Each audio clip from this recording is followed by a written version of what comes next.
والصلاة والسلام على سید الانبیاء والمرسلین وعلى آلہ واصحابہ اجمعین۔ آج ہم میں ایک بڑی شخصیت تھی، علم کے لحاظ سے، عرفان کے لحاظ سے، اور پھر تمام علوم و فنون میں مہارت رکھنے والی ایک شخصیت الوداع ہو گئی۔ حضرات گرامی، اس دنیا میں جو آتا ہے وہ جانے ہی کے لیے آتا ہے۔ ایک دن وہ آتا ہے اور ایک دن اس نے جانا ہوتا ہے، لیکن کچھ لوگ ایسے ہوتے ہیں وہ چلے تو جاتے ہیں لیکن اپنے اثرات اس زمین پر چھوڑ کے جاتے ہیں اور دیر تک ان کی یاد رہتی ہے۔ انتظامیہ سے گزارش ہے کہ یہ جو بیریئر آگے لگایا گیا ہے اس کو ابھی نہ ہٹائیں، یہ بیریئر کو ابھی نہ ہٹائیں، ابھی اس کی ضرورت پڑ سکتی ہے۔ حضرت شاہ صاحب دامت رحمت اللہ تعالی علیہ جہاں علوم و فنون کے ماہر تھے، وہاں وہ عصر حاضر کے حالات اور واقعات کے بھی بڑے ماہر تھے، اور ہر موقع پر ان کو اس بات کا ادراک ہوتا تھا کہ میں نے کیا کرنا ہے۔ حضرت صاحب سے ہمارا ایک بہت ہی گہرا تعلق ہے اور طویل عرصے سے ہے۔ میں جب قافیہ اور اصول شاشی پڑھتا تھا تو اس زمانے سے آپ سے ہمارا تعارف ہے، اور وہ ہمارا طالب علمی کا دور تھا اور حضرت صاحب کے عروج کا دور تھا، تو اس کے بعد بھی تعلق رہا۔ ابھی تھوڑا عرصہ پہلے حضرت صاحب سے بہت ساری ملاقاتیں ہوئیں اور طویل ملاقاتیں ہوئیں۔ حضرات گرامی، میں آپ سے یہ بات کہنا چاہتا ہوں کہ وہ متنبی نے ایک شعر کہا ہے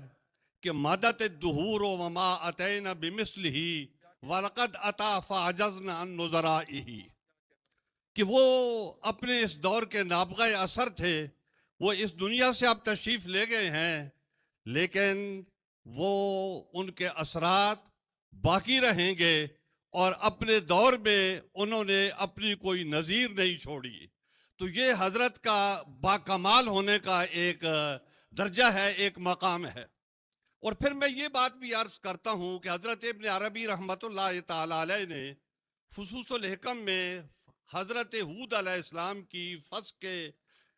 درمیان یہ بات لکھی ہے کہ ایک بزرگ تھے حضرت ابو مخلوف،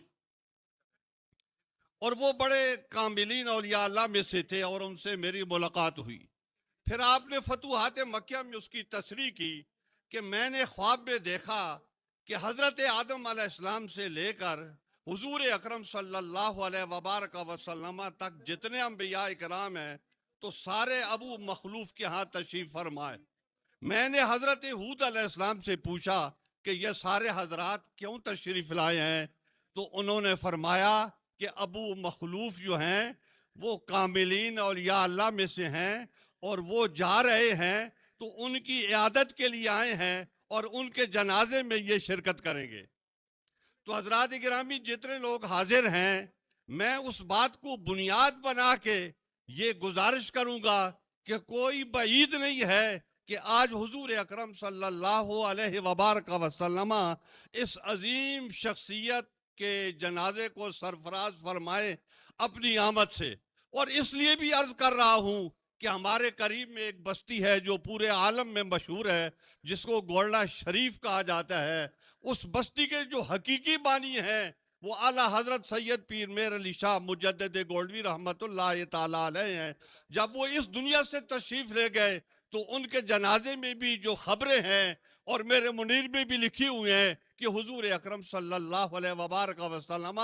اپنے صحابہ اکرام کے ساتھ تشریف فرما ہوئے، تو آج یہ وہ دن ہو سکتا ہے کہ حضور اکرم صلی اللہ علیہ وبارک وسلم اس کامل شخصیت کے جانے کے موقع پر اور ان کو الوداع کرنے کے لیے آپ تشریف فرما ہوں۔ کوئی بعید نہیں ہے، اس کی امید رکھنی چاہیے تھی، اور ان کا درجہ بھی اس کا ہے، درجہ اور مقام بھی ایسا ہے کہ اس بات کی امید رکھنی چاہیے۔ اے اللہ، ہم سب لوگوں کو حضرت شاہ صاحب رحمت اللہ تعالی علیہ کا جو مشن تھا اس کو آگے بڑھانے کی توفیق عطا فرما، اور ہم سارے لوگ ان کے پیغام کو آگے بڑھاتے رہیں۔ وآخر دعوانا ان الحمدللہ رب العالمین۔ میں صرف اتنی